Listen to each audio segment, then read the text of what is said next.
देखो दोस्त, ये ओरिजिनल नोटिफिकेशन की कुछ स्लाइड्स हैं जो मैंने आप लोगों के सामने ली हैं। ये एसएससी डिपार्टमेंट ने नोटिफिकेशन जारी किया है। सबसे पहले हम लोग बात करेंगे दोस्तों dates for submission of online application, यानी कि फॉर्म भरने की जो डेट है वो क्या दी गई है।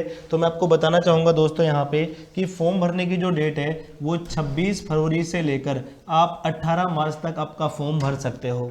26 फरवरी से लेकर 18 मार्च तक आप अपना फॉर्म अप्लाई कर सकते हो। अगर कोई गलती आपसे फॉर्म भरने में हो जाती है, बाई चांस कोई सिली मिस्टेक्स अगर हो जाता है, तो आप लोग कितने तारीख से लेकर 22 तारीख से लेकर 24 तारीख तक उसको आप करेक्शन करवा सकते हो। 22 मार्च, ध्यान रहे आप लोगों को, आप 26 फरवरी से 18 मार्च तक फॉर्म भर सकते हो। उसके बाद जो करेक्शन डेट आपको दी गई है वो 22 मार्च से 24 मार्च आपको दी गई है। और इसके बाद जो सबसे बड़ी जो चिंता रहती है स्टूडेंट्स को, चलो फॉर्म तो हमने भर दिया कि एग्जाम कब होगा, तो मैं आपको बताना चाहूँगा दोस्तों एग्जाम डेट भी यहाँ पे डिक्लेयर कर दी गई है। जो टेंटेटिव एग्जाम डेट यहाँ पे दी गई है वो है 6 से 8 मई 2024, यानी कि 6, 7, 8 मई, यानी कि 3 दिन आपका पेपर होने वाला है इस सिलेक्शन फेज 12 की पोस्ट पर। जो भी आपके जितने भी पद हैं यहाँ पे उन सभी के लिए जो एग्जाम होने वाला है वो 6, 7, 8 मई को यहाँ पे होने वाला है। इंपॉर्टेंट जानकारी ये थी एक आपके सामने। इसके अलावा हम लोग बारी बारी से जो इंपॉर्टेंट फैक्ट्स हैं उनके बारे में बात करेंगे दोस्तों।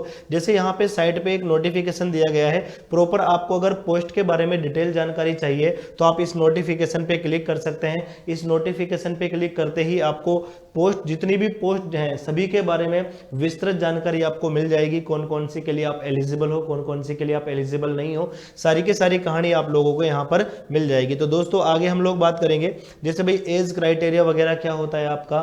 भाई ध्यान दो, अगर आप 18 साल से लेकर 40 साल तक भी अगर कहीं ना कहीं आप इस एज क्राइटेरिया में आते हो तो फेज 12 की किसी ना किसी पोस्ट पे आप एलिजिबल हो।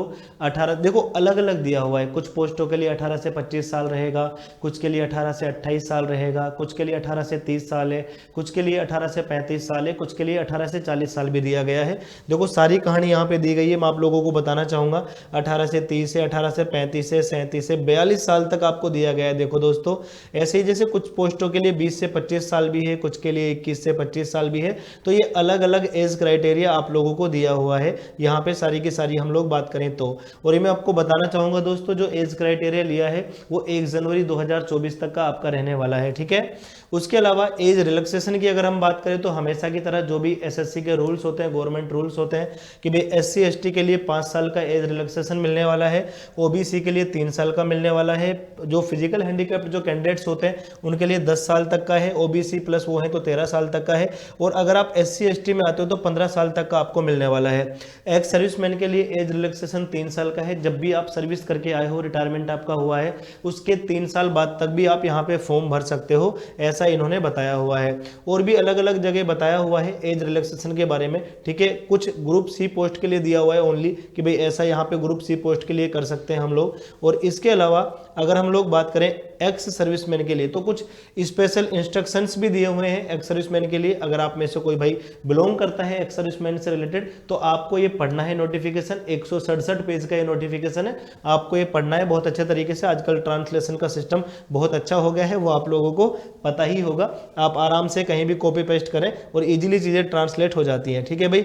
अब देखो ध्यान दो एक इंपॉर्टेंट बात, सेंटर्स ऑफ एग्जाम। देखो भाई आपके जो एग्जाम सेंटर हैं वो कहाँ कहाँ हो सकते हैं, तो मैं आपको बताना चाहूंगा दोस्तों all over India, all over India ये एग्जाम आपका होने वाला है। कहीं ऐसा फिक्स नहीं है कि भाई ये सेंटर आपका यहाँ पे दिया हुआ है, हर जगह सेंटर है, आप कहीं पे भी अपना फॉर्म अप्लाई कर सकते हो, हर जगह आपको यहाँ पे सेंटर दिया हुआ है। देखो भाई कितने सारे सेंटर दिए हुए हैं, जैसे पहले नंबर पे आपको जो सीआर रीजन है उसमें ऑलमोस्ट सारे दिए गए हैं, फिर ईआर रीजन है उसमें ऑलमोस्ट सारे दिए गए हैं, फिर उसके बाद केकेआर रीजन है उसमें सारे के सारे दिए गए हैं। इसी प्रकार रीजन वाइज आपको दिया हुआ है सारा का सारा, जैसे एमपीआर रीजन है, जैसे नॉर्थ ईस्टर्न रीजन है एनईआर जिसको अपन बोलते हैं, जैसे अपना नॉर्थ, जैसे अपन यहाँ एनआर रीजन से बिलोंग करते हैं, दिल्ली राजस्थान उत्तराखंड वाले, जैसे मैं राजस्थान से नोटिफिकेशन आपको बता रहा हूँ। तो आपको देखो सारे दिल्ली, अजमेर, अलवर, बीकानेर, जयपुर, जोधपुर, कोटा, श्री गंगानगर, उदयपुर, सीकर, देहरादून और हल्द्वानी, हरिद्वार, रुड़की, यहाँ पे आपको सेंटर दिए गए। दिल्ली वाले बच्चे और आसपास के बच्चे, राजस्थान वाले बच्चों के लिए भी बहुत सारा यहाँ पे दिया गया है, ठीक है। तो ऑलमोस्ट आपको सभी जगह सेंटर्स दिए गए हैं दोस्तों। तो इस बात की चिंता भी आपको करने की बिल्कुल भी जरूरत नहीं है कि भाई हमें कहाँ जाना पड़ेगा एग्जाम देने के लिए, बहुत ज्यादा परेशान होना पड़ेगा, तो ऐसा भी बिल्कुल यहाँ पे नहीं होने वाला है। ठीक है भाई, कुछ पोस्टों के लिए अलग से भी आप लोगों को चीजें बताई गई है। अब जो इंपॉर्टेंट बात है दोस्तों वो हमारी ये है कि भाई हम बात करेंगे स्कीम ऑफ एग्जामिनेशन। हम बात करेंगे दोस्तों यहाँ पे स्कीम ऑफ एग्जामिनेशन कि भाई एग्जामिनेशन की हमारी स्कीम क्या है, भाई क्या हमारा पैटर्न होने वाला है, एग्जाम पैटर्न हमारा क्या होने वाला है, उसके बारे में हम लोग यहाँ पे बात करेंगे। एग्जाम पैटर्न क्या होने वाला है, तो दोस्तों ध्यान से आप देखोगे इस चीज को, आप यहाँ पे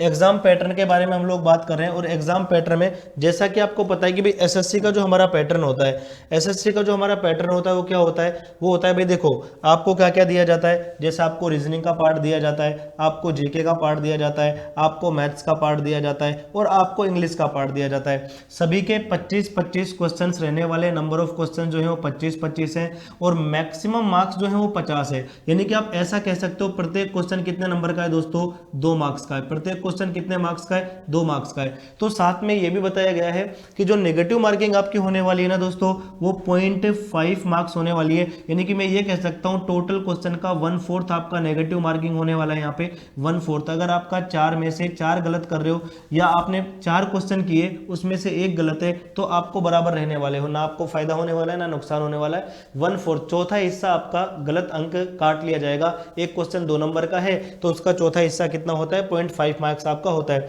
एग्जाम ड्यूरेशन की अगर हम लोग बात करें तो टोटल टाइम ड्यूरेशन आपका 60 मिनट होने वाला है।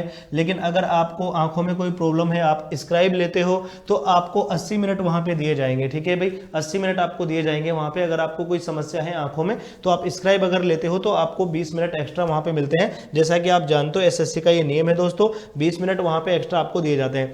इसके अलावा हम लोग अगर बात करें दोस्तों सिलेबस की, तो सिलेबस देखो आपको ना अलग अलग दिया गया है। देखो जैसे मैट्रिकुलेशन लेवल आपको दिया हुआ है, यानी कि हम 10th लेवल की अगर बात करें तो कंप्लीट डिटेल में बताया हुआ सिलेबस है पूरा का पूरा। आप इस एग्जाम को अलग अलग लेवल पे भर सकते हो, 10th 12th और ग्रेजुएशन अलग अलग लेवल पे आप भर सकते हो। तो 10th लेवल का सिलेबस आपको दिया हुआ है यहाँ पे पूरा। मैथ्स के बारे में अलग बताया, इंग्लिश के बारे में अलग बताया।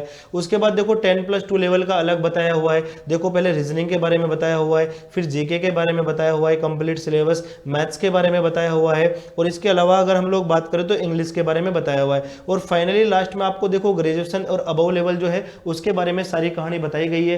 कितना डिटेल में सिलेबस दिया गया है कि भाई रीजनिंग में देखो क्या क्या आप लोगों को पढ़ना है, कंप्लीट डिटेल में सारी जानकारी दी हुई है। जीके में क्या पढ़ना है, मैथ्स में क्या पढ़ना है, ये सारी की सारी कहानी आप लोगों को यहाँ पे बताई गई है। तो अगर आप लोग एसएससी की तैयारी करना चाहते हो, अपने आप को जांचना चाहते हो, परखना चाहते हो, तो मैं कहना चाहूंगा दोस्तों कि ये फॉर्म आप जरूर भरना। फॉर्म भरने की जो फीस है मात्र 100 रुपए है। और अगर आप SC ST से बिलोंग करते हो या आप वुमन हो तो आपको कोई भी फीस फॉर्म भरने की नहीं यहाँ पे लगने वाली है।